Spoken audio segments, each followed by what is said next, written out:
आप जो कह रहे हो 12 बजे पहला खाना खाना है, 12 बजे तक फल खाना है, 12 बजे तक फल करना है। अच्छा अच्छा, जो यहाँ भी हम वही फॉलो कर रहे थे। लास्ट टाइम मेरठ में रुका था तो सुबह फल ही मिलता था, और दोपहर के टाइम पे और रात के टाइम पे पहला प्लेट वही सलाद मिलता था।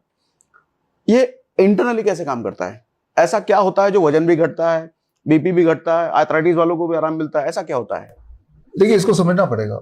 इसको समझने के लिए खास तौर पे सुबह ही हम फ्रूट डाइट क्यों लेना है, जैसे आपका अगर मैं इसको करूं फर्स्ट स्टेप, याद रखिए हमारा जो पेनक्रियास का सर्केडियन क्लॉक है, सर्केडियन क्लॉक मतलब time table, daily time table, right. जैसे अभी आचार्य जी ने बताया कि हम सबका एक रूटीन है, वो रूटीन को बिगाड़ देंगे तो हम बिगड़ जाएंगे, बॉडी बिगड़ जाएगी। Circadian clock of the pancreas is it gets up in the morning at 8 AM and it goes to sleep at 8 PM।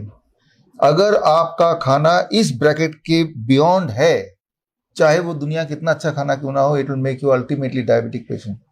तो जब पेनक्रियास सो के उठता है उससे पहले मत खाओ, जब वो पेनक्रियास सोने चले जाता है उसके बाद मत खाओ। तो जब सो के उठता है pancreas, then it needs the heaviest diet, क्योंकि वो सबसे एक्टिव है। दुनिया का हैवीएस्ट डाइट है, आप शॉक्ड होंगे, that is a fruit diet. Fruit diet heaviest diet? Heaviest है फ्रूट का, हैवीएस्ट का डेफिनेशन कुछ अलग है। वो डाइट जैसे ही खाया एकदम से 20 से 30 मिनट में वो पूरे बॉडी में एसिमिलेट हो गया, हर सेल तक पहुंच गया। इसे मैं बोलता हूं हैवीएस्ट, न कि पराठे कि पेट में सुबह खाया दोपहर तक पड़ा ही हुआ है, भूख नहीं लग रही तो हमें लगता है बड़ा हैवी खा लिया। हैवी तो वो होना चाहिए कि बॉडी के हर सेल तक पहुंच जाए जल्दी से, तो दैट इज हैवीएस्ट डाइट, वो that is a fruit diet. तो दैट इज सिग्निफिकेंस कि भाई सुबह फ्रूट क्यों।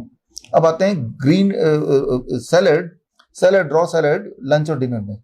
याद रखिए कि अभी जैसे पोल्यूशन है या जैसे मैं बात कर रहा हूँ, सांसें ले रहा हूँ, तो लगातार हमारे बॉडी के अंदर टॉक्सिक जाते रहते हैं और बॉडी उसको बाहर थ्रो करता है। उसके लिए एक ही डिटर्जेंट पाउडर है बॉडी का, that is called nitric oxide, जो ब्लड वेसल के अंदर बनता है। अभी भी बन रहा है, आपके भी मेरे भी बन रहा है, साइनस के अंदर स्टोर होता है, आपके भी मेरे भी। इसकी मात्रा को बढ़ाने के लिए अगर दुनिया में कोई ऐसा फूड है, the only thing that is raw vegetable.